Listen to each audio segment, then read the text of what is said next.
Hello, dans ce podcast, on va parler du fait de ne pas attendre pour devenir digital nomade.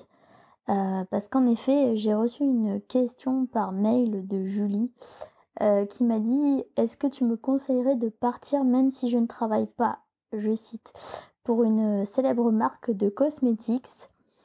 Donc est-ce que tu me conseillerais de partir même si en fait je ne gagne pas des millions ou des milliers ou énormément d'argent? Julie, ta question m'a fait beaucoup sourire et puis, je trouvais ta formulation assez drôle. Alors en fait, c'est vraiment une question, que je trouve intéressante parce que justement, je vois beaucoup de messages de gens qui disent: «Oui, mais je peux pas être digital nomade maintenant, il faut que j'attende, de faire mes d'avoir mon activité» et cetera. Alors, je pense que c'est à la fois vrai et faux. Moi, je pense que si, bon, Julie, je te connais, mais je pense que quand tu as ton activité, il faut pas attendre, c'est maintenant ou jamais. Mais bien sûr, il y a, certaines, pincettes à prendre en compte. Si évidemment tu rien, rien du tout, ne pars pas tout de suite. Après, si tu as déjà une activité, même sans gagner énormément, je pense que tu peux partir et c'est ce que j'ai fait parce que, plus tu attends, plus ce sera difficile. Moi, au bout de 1 an et demi, 2 ans, j'avais plus du SMIC, bon, voilà.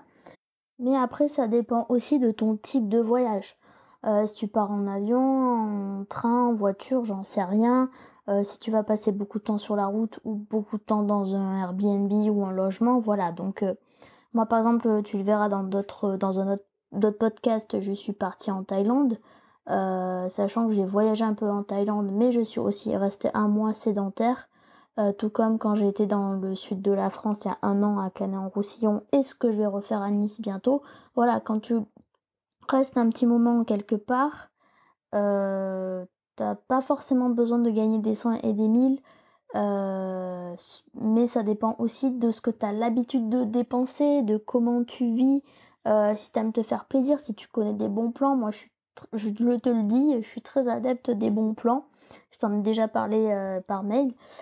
Donc voilà, moi je suis pas une grosse, grosse dépensière, sauf pour les logements, les hôtels. Moi, j'adore les hôtels, donc ça, voilà, je vais me faire plaisir pour mon billet d'avion, pour le logement, mais après, voilà, tout ce qui reste oui, voilà, tu as juste besoin de dépenser techniquement pour internet, la carte SIM locale, voilà, vraiment ce que tu as besoin pour moi, je vais dépenser ce que j'ai besoin pour travailler, mais après je suis pas une grosse dépensière, donc ça dépend. Le troisième facteur, c'est que ça dépend aussi de ta destination, donc ça rejoint un peu, le fait que que tu m'aies demandé aussi où partir et cetera. Voilà, tu vois, moi j'ai testé plusieurs endroits en France, la Thaïlande surtout, un peu Bali, le Maroc, voilà, c'est des destinations quand même qui sont pas sauf Bali, mais qui sont pas très, très onéreuses. Donc tu peux compenser le billet d'avion sur d'autres choses et puis bien sûr, pour ne pas perdre trop d'argent parce que c'est pas du tout le but, ben, il existe des astuces pour gagner de l'argent, pas trop en perdre sur les billets d'avion, bien sûr en t'y prenant à l'avance, en réservant sur certains jours. Donc voilà, tout ça, le tout additionné, voilà, si tu as déjà un bon SMIC de base, c'est bon. Et justement, en fait, ce que je voudrais te dire et pourquoi je te conseille de pas attendre pour, devenir digital nomade, de pas attendre pour partir. Au contraire, Julie et toi qui écoutes ce podcast, c'est que l'avantage, d'être digital nomade pour moi, c'est que justement tu vas continuer de travailler. Donc en fait, comme tu vas continuer de travailler puisque ton activité est en ligne, tu vas pas empiéter sur tes économies, tu vas pas empiéter sur tes congés payés et cetera. Donc ça c'est personnellement moi je trouve ça bien. Mais par contre, bien sûr si tu travailles pas du tout, tu n'auras rien. Donc ça c'est un choix à faire si tu considères que quand tu vas partir, ça va être de vraies vacances ou pas, si ça tu vas continuer à travailler un petit peu ou moins ou pareil. Ça c'est une question aussi d'organisation donc c'est assez personnel. Moi, je continue toujours à travailler, j'ai pas pris de vraies vacances depuis 2 ans et demi, tu vois? Donc et puis quand tu es passionné, c'est plus du travail, donc c'est voilà, tu vois?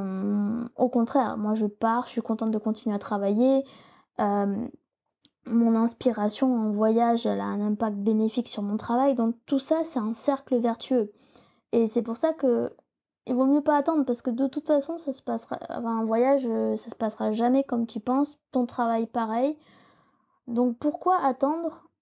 Mis à part avoir quand même, voilà, un plafond de sécurité, quelques économies sur le côté, ne pas faire n'importe quoi, vérifier toujours, les devises, étrangères, les taux de change et cetera. Mais sinon, moi je pense que c'est très, bénéfique et que tu devrais pas attendre. Pas besoin de travailler pour de grandes marques, dont je ne citerai pas le nom. Moi je travaille avec différents clients, de tout horizon, des petits groupes et des moins les plus importants, pour des secteurs d'activité, que j'aime bien, parce que j'aime bien faire, différentes choses et hem et voilà, donc tout ça, tu vois, tu vois, si on doit résumer, ça dépend de ton type de voyage, de la destination, de ce que toi, tu as l'habitude de dépenser, du matériel dont tu as besoin, donc n'oublie pas, ta connexion internet. Après tu peux gagner, voilà, sur les billets d'avion et tu peux continuer à travailler, donc tu vas pas perdre d'argent. Voilà et en plus, ben, ça aura des conséquences bénéfiques sur ton travail, je pourrais t'en reparler si tu veux.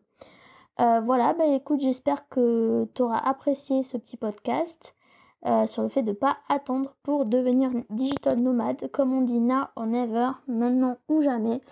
Donc n'hésite pas à me faire part de tes avis en commentaire, à rejoindre la newsletter du blog Entreprendre et voyager pour avoir accès, comme Julie, à des contenus exclusifs.